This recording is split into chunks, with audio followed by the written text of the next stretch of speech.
নমস্কার, আরোহী নিউজের সকলকে স্বাগত। আপনার সঙ্গে রয়েছে আমি তনুশ্রী। শুরু করছি আমার বাংলা। আর প্রথমে যে খবরের দিকে নজর রাখবো, সামনে বিধানসভা নির্বাচন, তার আগেই বাঁকুড়া সফর সারলেন মুখ্যমন্ত্রী মমতা বন্দ্যোপাধ্যায়। বাঁকুড়ার খাঁচড়ার পর এবার শকুন পাহাড়ির ময়দানে জনসভা করলেন তিনি। একদিকে যেমন কেন্দ্রীয় সরকারের বিরুদ্ধে তীব্র ক্ষোভ উগরে দিলেন, অন্যদিকে তেমন রাজ্য সরকারের সমস্ত কাজের খতিয়ানও দিলেন বাঁকুড়াবাসীকে।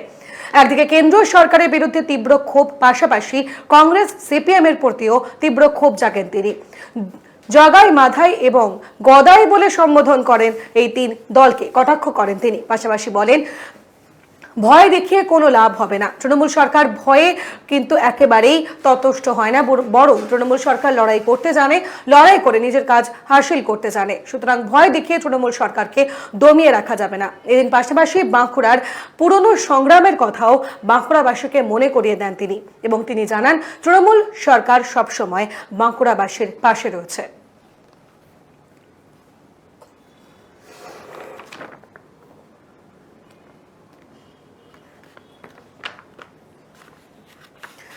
এদিন সিউড়িতে জনসভা করেন বিজেপি রাজ্য সভাপতি দিলীপ ঘোষ, এবং সেখান থেকে রাজ্য সরকারের বিরুদ্ধে তীব্র ক্ষোভ ডাকেন তিনি।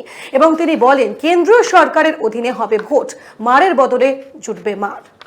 প্রতিজনের 5 কিলো, সেটা কেটে 1 কিলো 2 কিলো দিচ্ছেন, কি দিচ্ছেন কিনা?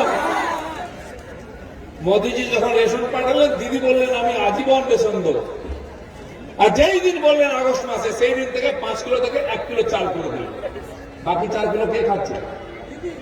দিদির ভাই ভাইপো, পার্টির লোক।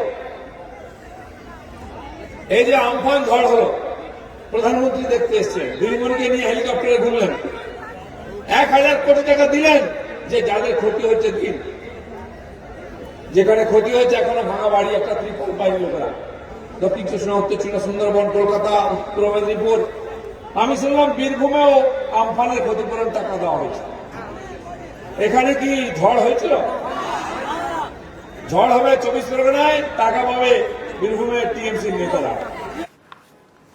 এদিন দিলীপ ঘোষের বক্তব্যের পরিপ্রেক্ষিতে প্রতিক্রিয়া দিলেন রাজ্যের মন্ত্রী ফিরহাদ হাকিম। ঠিক কি বললেন তিনি, শুনুন।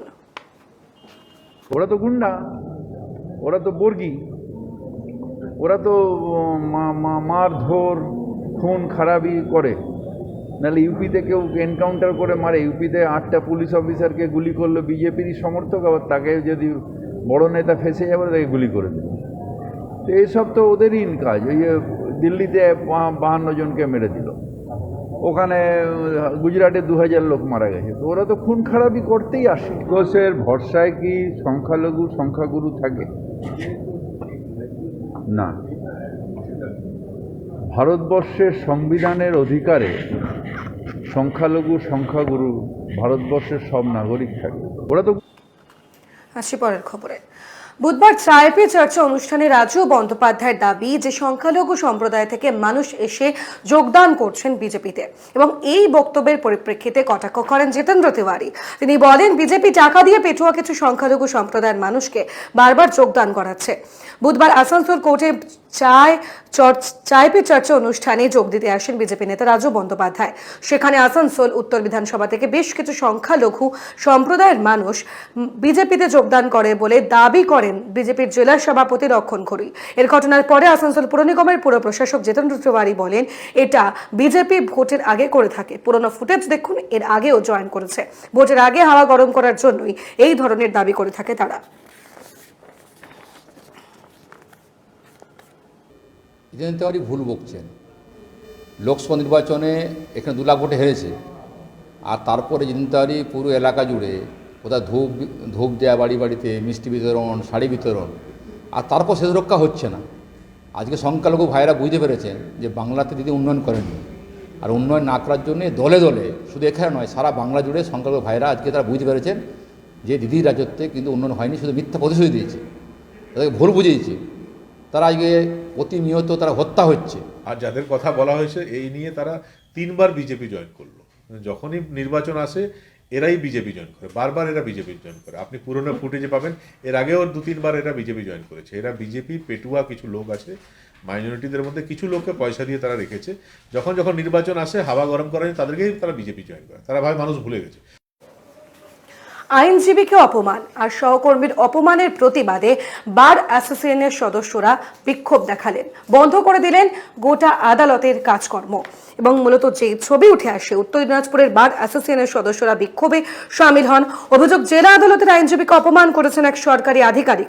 জানা গিয়েছে, মঙ্গলবার রায়গঞ্জ জেলা আদালতের আইনজীবী শুভজিৎ দে কর্ণজোড়া ডিস্ট্রিক্ট সোশ্যাল ওয়েলফেয়ার দপ্তরের আধিকারিকের কাছে বিশেষ কাজে যান। প্রথমে তাকে আধিকারিকের ঘরে ঢুকতে বাধা দেওয়া হয়। তিনি আইনজীবী পরিচয় দেওয়ার পরেও দপ্তরের কর্মীরা তাকে অকথ্য ভাষায় গালাগালি করেন এবং আধিকারিকের সামনেই অভব্য আচরণ করে। সমস্ত কিছু দেখেও আধিকারিক কোনো বাধা দেননি বলে অভিযোগ করেন তারা। এরপরই এই ঘটনার প্রতিবাদে পথে নামেন বার অ্যাসোসিয়েশনের সদস্যরা।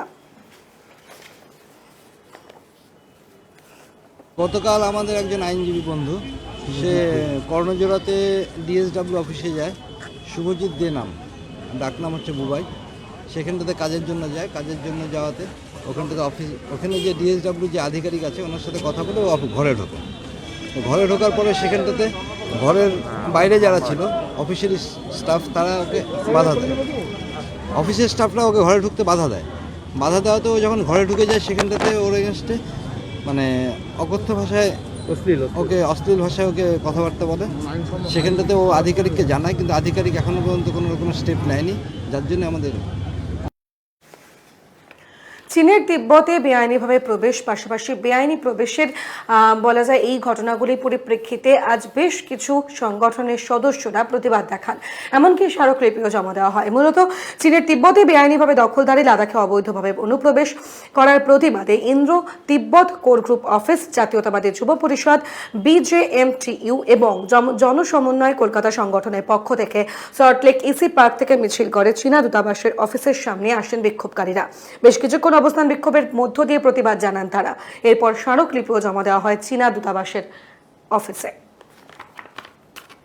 আমাদের আসার কারণ, তিব্বতের ওপরে যে ইলিগাল অকুপেশন চীন করে রেখেছে গত 60 বছর ধরে, এবং his holiness the 14 Dalai Lama যে উনি নির্বাসনে আছেন ভারতবর্ষে, আমরা চাইছি তিব্বতকে স্বাধীন করতে এবং হিজ হোলিনেস দ্য দালাই লামাকে সসম্মানে তার পোতালা প্রাসাদে ফিরিয়ে দেওয়ার জন্য।